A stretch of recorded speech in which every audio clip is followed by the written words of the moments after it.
Let's be clear, your life is full of things that you simply don't need, that hinder you and steal your energy. But have you ever wondered why you keep carrying these things? Sometimes, the greatest act of rebellion is not to make noise, but to silently eliminate everything that does not add to us, such as toxic relationships and self-destructive habits. And no, there's no need to make a show out of it or wait for someone's approval. In today's video, I'm going to teach you how to follow the advice of Stoic philosophy, let go of what you can't control and break free. Because, man, life is too short to get stuck in other people's expectations. I'll show you step by step how to eliminate 10 things that are undoubtedly making your life chaotic, not only physical, but also mental. These things are destroying you before you even know it, and if you don't take action, you may lose something even more important, your peace. So start today calmly and without excuses. In the end, what you leave behind says more about yourself than what you try to hold on to. Are you ready to start living for real? But before you begin, pay attention to this story that will help you better understand the wisdom contained in this material. In a small village by the sea, there lived a young fisherwoman named Helena. She was known for her ability to navigate the most turbulent waters and her incredible ability to fish on the most difficult days. However, over the years, Helena accumulated a large amount of broken nets and tools that she no longer used, but kept out of pure habit. Every time he went out to sea, the space of his small boat was filled with things that got in the way of his work. One day, while preparing for a long journey on the ocean, a strong storm formed. The waves crashed into his boat, and he realized that the excess of things he was carrying was greatly hindering his ability to maneuver. 4 hours he fought the storm, but he felt that it was not only the waves that were his enemy, but the useless cargo he carried. On the verge of despair, Helena made a difficult but necessary decision. She began to get rid of what was not useful. First he threw away the broken nets, then the old and worn ropes, and finally also some objects that he kept out of the fastening, but which were not needed. With everything he let go, his boat became lighter and he could maneuver better. The waves remained strong, but Helena no longer felt bound by the weight of the past. Thanks to this attitude, he managed to stay afloat and finally, after the storm had passed, he returned to port. She was exhausted, but safe. When her fellow fishermen saw her return, they asked her how she had survived the storm. Helena, with a calm smile, replied, "There are times in life when we hold on to things we don't need, objects, memories or people that add weight to our journey. Only when we decide to let go of the superfluous, in silence and without drama, do we find the freedom to move forward more easily." The moral of this story is that there are many things in life that we must silently eliminate in order to move forward. Sometimes, the cargo we carry prevents us from sailing lightly, and only by letting go of this weight can we discover our true way. Before you start with your first lesson, if you find this type of video useful, I encourage you to subscribe to the channel and turn on notifications to stay up to date with what's new. Start. Number 1. Fear of other people's opinions. Have you ever wondered how many decisions in your life have been made out of fear of what others might think? This fear gets into your skin and prevents you from being yourself. It's like living on a continuous stage under the critical eye of an audience that, in reality, doesn't even pay attention to you. Do you know why? Most of the time, people are too busy dealing with their own insecurities to judge you. Even so, you are paralyzed. The fear of judgment from others is like a silent parasite that feeds on your dreams, sticking to your back and whispering in your ear whenever you think of doing something different or daring. What will others think? And suddenly, you change direction, you adapt your life to what you believe others expect of you. What an irony! We spend so much time worrying about other people's opinions that, without realizing it, we stop living the life we really want. This fear drives us to please people who are often not even part of our real lives. It's as if our compass is out of tune. Instead of following the north of our intuition, we follow the south dictated by society. You wear the mask that best suits the expectations of the moment, at work, with friends, even on social networks. But what about you, the one that hides under layers of fake smiles and borrowed opinions? Sometimes, the fear of what they will say is even more subtle. He disguises himself as prudence. It's not the time, maybe I'm not good enough. Apologies disguised as wisdom that, after all, hide the same monster, the fear of other people's judgment. Meanwhile, dreams are set aside, waiting for a better moment that never comes. To eliminate this fear once and for all, we must practice Stoic philosophy. The Stoics teach that we cannot control what others think of us, but we can control how we react to it. It sounds simple, but it's not. It requires a constant exercise of introspection and courage. It's about learning to live for yourself, to make decisions that make you happy and not just to please others. Life is too short to be lived in the shadow of other people's opinions. A good exercise is to start quietly eliminating the things that don't bring value to your life, the ones that are only there to please others. Do you feel obliged to maintain a certain image? Did you choose a career that doesn't satisfy you because it seemed like the right choice? Free yourselves from these bonds. Start with small decisions. Say no to commitments you don't want to make. Do something you've always wanted to do but were afraid to do because of what others might think. Every small action will be a step towards freedom. I won't lie, it's not easy. There will be days when the weight of other people's judgment will seem overwhelming, but in those moments, remember, every time you choose to live by what others think, you lose a piece of who you really are. It is a kind of slow, silent death, which you can avoid if you have the courage to be true to yourself. So, start deleting these things silently. You don't need to announce it to the world. Let go of what is not yours, what does not belong to your essence. Learn to trust your own judgment and value what you think about yourself more than what others might think. Because, at the end of the day, the only person you owe satisfaction to is yourself. As Carl Jung said, freedom begins the moment you stop worrying about what others think of you. Number 2. Toxic relationships. There is a phrase that I love. There is no blind person worse than the one who does not want to see. I'm sure you've heard that, right? Interestingly, we often apply this selective blindness to our relationships. We have become accustomed to dealing with people who, in some way, take away more from us than they give us. Yes, I'm talking about those toxic relationships that, without you realizing it, drain your energy little by little. And the most curious thing, we often cling to them as if they were indispensable. I don't just mean love relationships. Toxic relationships can be anywhere, in the family, in the group of friends, at work.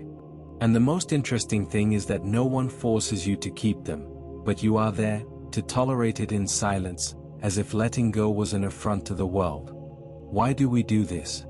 Perhaps because we have been taught that breaking ties is a sign of weakness or insensitivity, as if eliminating someone from one's life is an act of cruelty, when in reality it can be the greatest gesture of self-love one can make. Let's bring a little philosophy to this conversation. The Stoics teach us that we should not worry about what we cannot control. This also applies to the people around us. You can't control how others act, but you can control whether or not you want to keep them in your life. It's simple, but here's the hard part, doing it quietly. And don't get me wrong, it's not about silent revenge or feeling superior.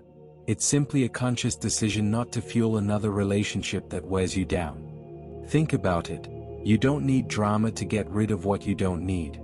You don't need to announce from the rooftops that you're detoxifying from people, just let go. It's like not watering a plant that no longer blooms. You do it calmly, knowing that it is no longer part of your garden, and that's okay. The plant follows its path, you follow yours and life goes on. Have you ever spent time with someone, even a close one, and come out of this interaction completely exhausted? It's not that this person is bad, but their energy doesn't match yours. This is where the key comes in, detecting these relationships. Listen to your body and mind. If you feel that every interaction with a certain person is a real emotional marathon, you may find yourself in a toxic relationship. It can be painful to admit it, but it is necessary. This is where the strategy of silence comes into play. Gradually reduce interactions, stop seeking contact, move away. No big gestures or fights are necessary, just stop being available. It's liberating, believe me. Not because you're turning your back on the world, but because you're prioritizing your well-being. Sometimes, self-love is not about saying no out loud, but about saying enough in silence. So, how do you identify these relationships? It's simple. If every time you see a message from this person you feel a knot in your stomach, if you go out with them it makes you more exhausted than a whole week of work, if you realize that you are always the one who gives and never receives, you already have the answer. When this becomes clear, the process of elimination begins. No drama, no useless explanation, just move on. Bottom line, it's not about being cruel or holding grudges, it's about respecting yourself enough that you don't allow yourself to continue draining energy that you could use with people and activities that really feed you. In the end, the key is to be honest with yourself and to put your own well-being above guilt or fear of hurting others. Keep it clear, my friend, some people are like the wind, you wave them, but you can't hold them back, you just have to let them pass. Number 3. Self-destructive habits. Sometimes you find yourself doing little things that, if you look closely, you know will get you nowhere. These are those actions that seem harmless at first, but without realizing it, wear down your mental or physical peace. I too have fallen into this trap more times than I would like to admit. Small self-destructive habits that go unnoticed, like a continuous drop that, over time, wears down to the rock. But what if these habits are the stumbling blocks of our daily lives? How to eliminate them without causing a scandal? First, you need to recognize them, and that's the trick. It is not easy to point out what bothers us in others, it's one thing, but identifying it in ourselves is another. You get up in the morning and, without thinking, you pick up your cell phone, not for anything important, of course, but out of pure habit, as if your finger were programmed to scroll the screen before your brain has even woken up. Sounds harmless, right? Until you realize that you have wasted 20 minutes of your morning immersed in nothingness, with your mind already saturated before you even get out of bed. This is just one example. We do it with so many other things. That excessive coffee that was not necessary, that conversation you knew you shouldn't have, that series that adds nothing to you, but that you continue to watch by inertia. It's the little things that, over time, can create a big hole in your well-being. Now, eliminating these habits is another story. Let's be honest, how many times have you promised yourself to leave something and ended up doing even more? Like when he says, "From tomorrow I will really start." And then tomorrow comes and it's just another day of apologies. This is where a lesson from the Stoics comes into play. These philosophers of ancient Rome believed that great transformations do not happen all at once, but in small, silent, almost imperceptible steps. There is no need to shout to the world that you are about to change or to make a grand gesture. Start observing.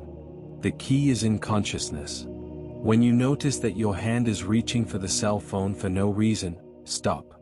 You don't need to throw your cell phone out the window, although it might be cathartic. Set it aside and do something else, something as simple as taking a deep breath and stretching. When you feel like drinking that third cup of coffee, ask yourself, do I really need this, or is it just out of habit? If it's just inertia, leave the cup. Sometimes, it's that simple. Stop at the right time, without drama, without the need for monumental changes. Eliminating self-destructive habits doesn't mean you'll become a perfect person overnight. We all have our own little internal battles and that's okay. The point is to approach them with a simple strategy, silence and coherence. Like a drop that, instead of being consumed, polishes itself little by little. And if you ever feel like you're not making progress, remember this. What seems like a small effort today turns into a big win over time. You may not notice the results right away, but it's like planting a seed. One day, without making a fuss, it grows and becomes a tree. The same goes for these small adjustments. So, the next time you identify a habit that hurts you more than it helps, quietly eliminate it. There is no need to advertise it or put on a great show. Let it go, step by step, drop by drop.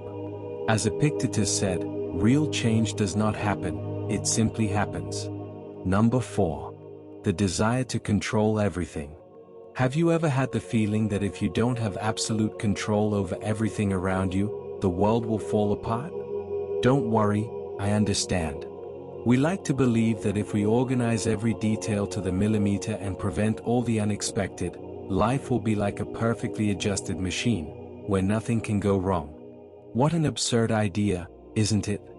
But even so, we find ourselves caught up in this mind game, convinced that we can dominate everything that happens to us. It is a trap, a spur. And the worst thing is that the more we try to hold on to control, the more we feel like we're losing our balance. So I ask you, how about letting go of this obsessive need for control? Do you know this mania of wanting everything to be exactly as we imagine it?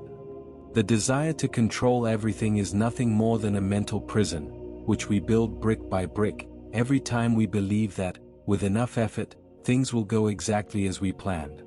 But do you know what happens? The universe doesn't work like that. Stoic philosophy, with its millennia-old wisdom that remains so current, teaches us that the key is not to control what we can't, but to let go of the superfluous and focus on what really depends on us. Think about it. We try to control time, the opinions of others, people's reactions, the results of our efforts, everything that is not really in our hands. It's like trying to hold the tide in your hands, a complete waste of energy. And yet, we do it constantly. And the worst, every time something doesn't go as we expected, we get frustrated, we get angry, as if it were a cosmic injustice. How ironic, isn't it? Imagine that you are carrying a backpack. Every time he tries to control something out of his reach, he puts a stone in it. At first, you may not even feel the weight, but over time, the backpack will become unbearably heavy. In the end, that load crushes you. Wouldn't it be better to get rid of these stones, to make room for what really matters, for what can really be controlled? One's emotions, one's actions, one's choices? The rest, let him go. For a long time, I myself was obsessively preoccupied with predicting everything that could go wrong in my life. If I had a meeting, I kept planning every possible uncomfortable question. If I made an appointment with friends, I worried about the place, the weather, everything that could go out of the plans. It was exhausting. And do you know what happened? Most of the things that worried me never happened. Eventually, I realized that this attempt to predict everything didn't give me more control, it just gave me more anxiety. So, I started to let go. Gradually, I learned to trust the process more. And what happened? Things kept happening, some good, some less so, but I felt lighter because I had stopped carrying what was not my responsibility. Having faith in life does not mean being passive or irresponsible. It's about accepting, with maturity, that there are things that are out of our control and that it's okay. Silently eliminate this need to control everything. Make room for the unexpected, surprises, what's out of your reach. This is not to say that you should just sit back and watch life go by. It's about releasing the weight and accepting that there's a part of the path that isn't up to you. And you know what? This is liberating. Remember, sometimes letting go is the most powerful way to take control. As Marcus Aurelius wrote in his Meditations, true control lies in the ability to let go of the uncontrollable. Number 5. Unrealistic expectations. I don't know about you, but I've spent a good part of my life believing I have to be perfect. No one told me directly, but it was in the air, poised between well-intentioned comments, approving glances, and that constant silent confrontation with others. I grew up with the firm belief that meeting the expectations of others, and even worse my own, was synonymous with success. What a big lie. If you think about it, trying to meet unrealistic expectations is like trying to fill a bottomless pit with a leaky bucket. You're never done, you're always exhausted, and in the end, all that's left is a sad puddle of frustration at your feet. The most curious thing is that many of these expectations are not even ours, they were built by others, family, friends, society. And we accept them because, in the quest to be better, we decide that we must satisfy them. Do a quick exercise. How many times have you felt disappointed that you didn't achieve something you didn't really want? Well, we set ourselves such high goals that if we fail, we feel worthless. If I'm not the best at my job, the perfect partner, the ideal friend, the exemplary son, what's left of me in the end? These expectations end up weighing more than our actions. It's like running a marathon with a backpack full of rocks. You advance more slowly, you get tired sooner, and even if you reach the end, you feel like you have made it by dragging your feet. What is the use? This is where the Stoic philosophy comes in, which has a brilliant insight into this. According to the Stoics, you cannot control what others think of you, nor can you guarantee that the universe will act in your favor. What you can control is how you react to it. The key, therefore, is to reduce the load, to lower those expectations that suffocate you. If you expect less from yourself and others, it doesn't mean you're conforming, it means that he is freeing himself. You are no longer bound by the constant pressure to equal the impossible, it is simply to exist and progress. Of course, this magic doesn't happen overnight. I'm not saying to throw all your expectations out the window at once. Think of it like cleaning out a closet full of old clothes. First, look at what you no longer need, what you never really liked, and undo one piece at a time. Sometimes you hesitate to let go of a shirt because you think you'll wear it someday, but deep down you know you won't. With expectations, it's the same. Start by eliminating the ones that don't belong to you, then review yours and ask yourself, are they realistic? You don't have to keep them all. Something that can help reduce expectations, without creating drama, is to change the way you talk to yourself. For example, instead of saying, I have to make everything perfect, try I'm going to do my best with what I have right now. It sounds simple, but it's liberating. There is room for error, which is human, and for the possibility of improving without constant pressure. Another foolproof trick, avoid telling everyone about your plans. The less noise you make, the fewer expectations others create about what you should get. After all, external expectations are just that, pure pressure.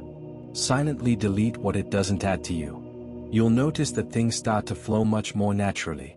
Letting go of expectations is not giving up, it is an act of wisdom. Instead of focusing on what you should do or be, focus on what you really want and what is within your control. Less expectation, more freedom. Engrave this in your mind, my friend, the less you wait, the lighter you become. Number 6. The need to always be right. Have you ever noticed that you have an almost obsessive habit of always being right? Be the person who knows everything?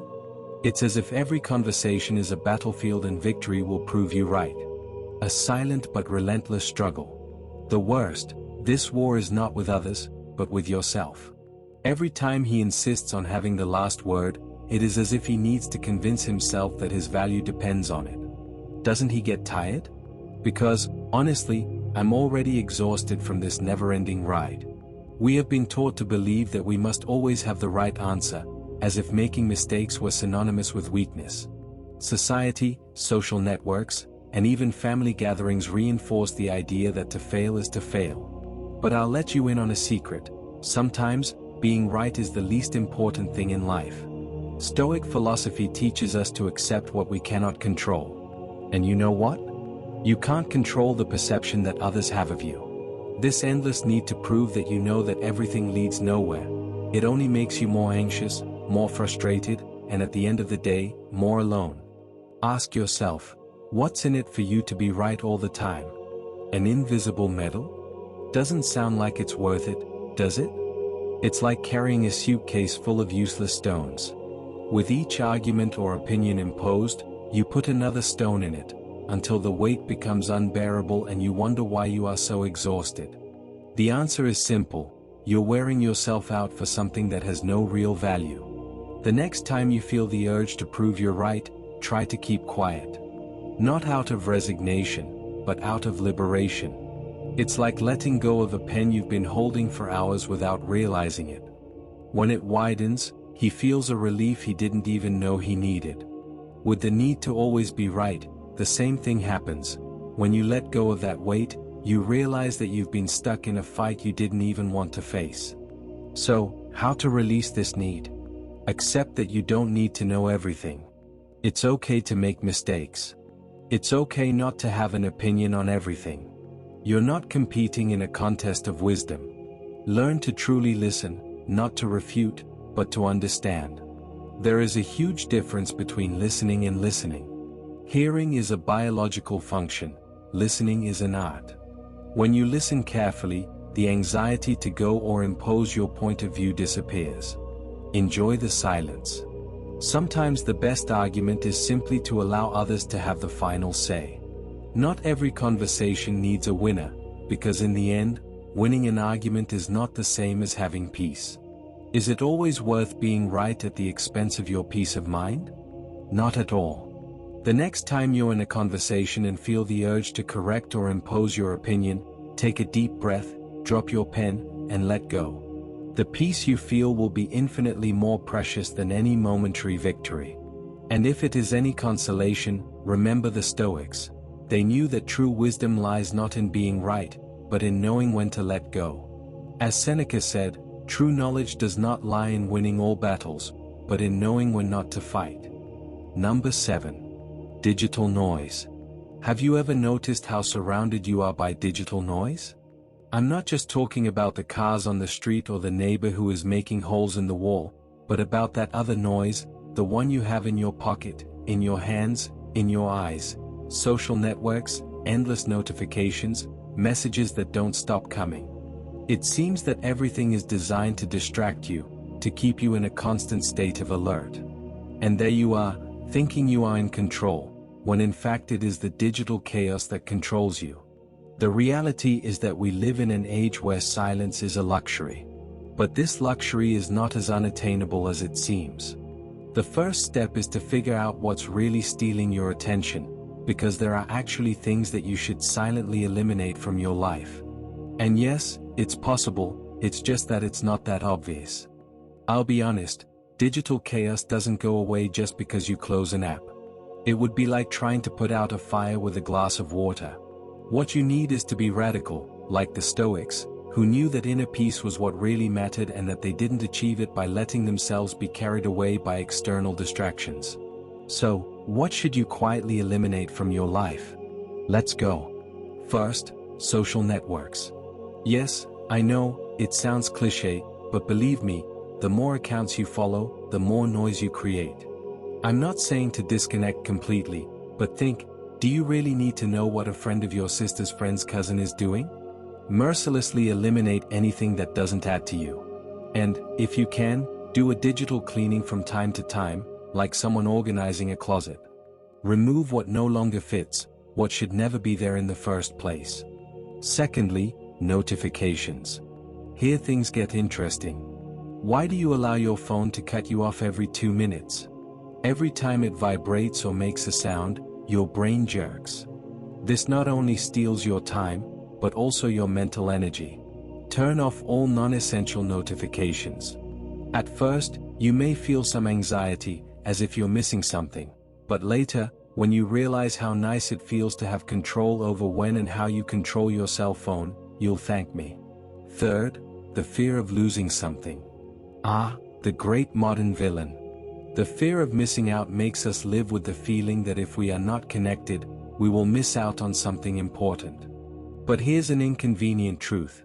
What really matters isn't on the screen, it's all around you, in the people, in the moments that go unnoticed while you're stuck with the latest viral meme. Eliminate that fear.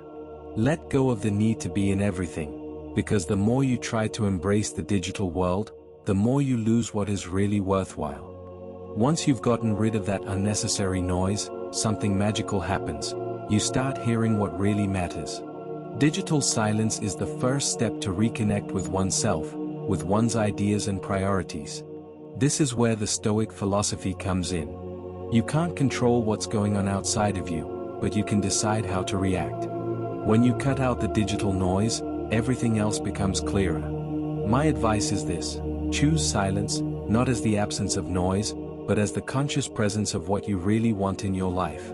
Because, in the end, this is the true luxury of our age. As Gandhi said, peace does not come when the noise dies down, but when you decide to listen to yourself. Number 8. Negative thoughts. Have you ever stopped to notice how negative thoughts enter your mind almost without making a sound? As if they don't want anything, they appear and, suddenly, they are responsible for everything. They are like those neighbors who arrive without warning and, even worse, do not leave. The most frustrating thing is that you often hand them the key, not because you want to, but because they have convinced you that their presence is inevitable, a part of your daily life. But what if I told you that you can change the lock? Let's be clear, these thoughts are nothing more than destructive patterns that end up shaping your actions, and not in the best way. Surely, you found yourself thinking things like, why is everything going wrong for me, or I'll never make it. And of course, when these thoughts are repeated over and over again, you end up believing them. And what you believe in, you end up taking action.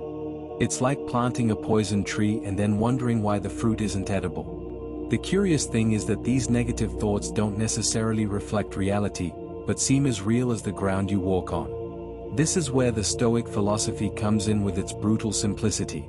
You can't control what happens to you, but you can control how you react. It sounds so simple, but in practice it is something that often escapes us. We allow these mental patterns to dictate our emotions and actions, when true freedom lies in taking the reins of our responses. And where to start? The first key is silence. Yes, you read that right, silently eliminate these negative thoughts. You don't need to make a show trying to chase them away, just start recognizing when they appear, identify them and not feed them. The more attention you give them, the more power they have. Think of it as a fly in the room. If you're obsessed with catching it, you'll only excite it more. How about ignoring him until he gets tired of flying? Second, question your thoughts. When a destructive thought arises, ask yourself, is this true? Is everything really going wrong or is it just an exaggerated perception? You'll often realize that these are inflated ideas with no real basis. And if there is any truth to it, you can start thinking of solutions instead of getting caught up in the problem. Third, detachment. I'm not telling you to become a monk on top of a mountain, but start taking emotional distance from your thoughts. It's not you. Just because something crosses your mind doesn't mean it has to stay there. It takes practice, but little by little you will learn to see them for what they really are, clouds in a sky that remains stable. Negative thoughts are one of those little things that you should silently eliminate from your life. They don't need fanfare, just focus with patience and internal questions. Because, at the end of the day, what you think shapes what you do, and what you do defines who you are. As Brian Tracy said, thoughts are not facts, but if you believe in them, they become your reality. Number 9. Physical and mental disorder. Sometimes we wake up and feel like the world is a little heavier than usual. You look around and realize that it's not just a feeling, his space is full of things, objects, piles of papers, clothes thrown on the chair. And somehow, your head looks like a disorganized drawer too. I don't know if this happens to you, but when my surroundings are in disarray, I feel like my mind is following the same path. Physical and mental disorders, while they may not seem like it, are more connected than we would like to admit. There is something deeply exhausting about the clutter that surrounds us. Our cluttered space directly affects our mental clarity. The Stoics, for example, spoke of the importance of focusing on the essentials and eliminating the superfluous. And, if you think about it, clutter is just the opposite. It's everything that isn't necessary, that distracts us and makes us angry. The accumulation of things does not only occupy physical space, it also consumes energy. Every object out of place, every piece of paper that should have been thrown away months ago, everything that blocks its path, all this is not just accumulated material, it's noise. A noise that fills your mind with small pending tasks and worries you didn't even know you had. You know that feeling of wanting to organize something, but not even knowing where to start? This is the secret. It is not a matter of organizing everything at once, but of silently deleting what no longer works. The first step is simple: observe. Look around and ask yourself, do I really need all this? If you haven't used something in a long time, you probably don't need it anymore. But it's not just about material things. Mental disorder works in the same way. Sometimes, we accumulate thoughts, worries, and feelings like someone who keeps broken items, thinking that one day they will be useful. The truth is that maintaining all this only weighs us down. So, what to do? Eliminate it quietly, little by little. There is no need to make a great show out of it or to announce it to the world. Let go of what is no longer needed, both physically and mentally. Sometimes, silence is an act of rebellion in a world full of noise. If there are people in your life who make you feel uncomfortable, projects that no longer motivate you, thoughts that only drain you, get rid of them. No drama, no explanation, no more turns than necessary. Let them go. The exterior mirrors the interior. Remember that often the external order reflects the internal order. If you start to bring some clarity to your surroundings, you will see that little by little, that clarity will also come into your mind. It's not magic, it's a process. It's like when you decide to clean out a drawer and suddenly feel lighter. Because, in the end, everything in its place is one less worry.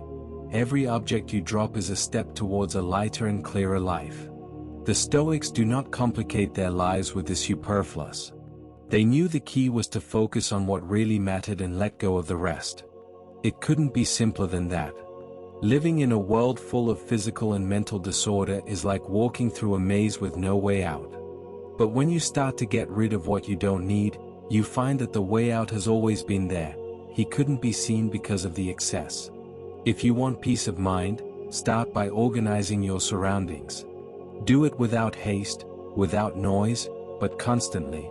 Your mind will thank you. As Nelson Mandela said, when the noise is silent, the essential becomes clearer. Number 10. Useless comparisons. Sometimes I wonder why you have this habit of comparing yourself to others. Come on, don't come to me with excuses, we all do it. But tell me, do you really think this is of any use? It's like competing in a competition that others don't even know they're participating in. And the worst of all, they probably don't even care.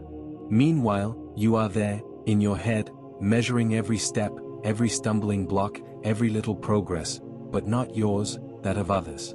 Confronting each other is like trying to win a singing competition using someone else's voice. It makes no sense.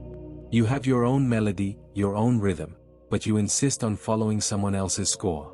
The problem is that this seemingly harmless habit undermines, little by little, your self-esteem. One day you wake up feeling like you're not good enough, you're not fast enough, you're not good enough at something. All this because he is too busy looking to the side, instead of focusing on what is in front of him. The truth is that life is not a sprint, it's more like a boat crossing. You choose the route, the stops, and the pace. But if you're too focused on the boats passing in front of you, what you can do is simply steer your rudder. The most curious thing, while you're looking at someone else's boat, they're probably doing the same to you. Here's how this absurd comparison works. Everyone looks at others, but no one enjoys their trip. Stop comparing yourself and do it silently. Eliminate this practice as one of the things you take out of life without making a fuss. It's like getting rid of an old shirt that you no longer wear. No one needs to know, but you will feel the difference. Comparing oneself with others is not only useless, it is a betrayal of oneself. It's like telling your inner self that it's not enough, that you have to be someone else to be worth something. But think about it, this philosophy makes no sense. The Stoics already said, the only valid comparison is with who you were yesterday. So, what to do when the confrontation starts? Don't try to silence your voice, questioning it. When you notice that inner voice begins to confront itself, listen to what it says, but question its logic. Why are you comparing yourself to this person? What makes you feel inferior? Remember what you've already accomplished. Stop and reflect on your progress and achievements. We often forget how far we have come when we constantly look at others. Another strategy that works is to practice gratitude. Yes, I know, it sounds like a well-worn piece of advice, but I assure you that it is powerful. Be grateful for what you have, for what you have achieved, for what you are. When you focus on what you have, rather than what you lack or what others have, something changes. Suddenly, the weight of comparison begins to fade and you realize that the only path that matters is your own. Life is too short to waste time competing in an imaginary race with others. Confronting yourself only distracts you from what really matters, living your life at your own pace, with your own rules. And when you start doing that, you realize how liberating it is. My friend, I leave you with a reflection that has helped me a lot in the most difficult moments. When you stop seeing yourself through the eyes of others, you discover who you really are. I sincerely hope this message has been helpful. I want to sincerely congratulate you on making it this far and completing the video. This means that you want to improve as a person. If you liked the video, please leave your comment. If you don't know what to comment on, comment gratitude, so I'll know you've watched to the end. If you're not already subscribed to the channel, what are you waiting for? Sign up now and join us. Stoicism is full of teachings like this, which are applicable. Therefore, I encourage you to continue to learn about this philosophy. Here are 2 videos full of Stoic wisdom so you can keep learning. Until next time.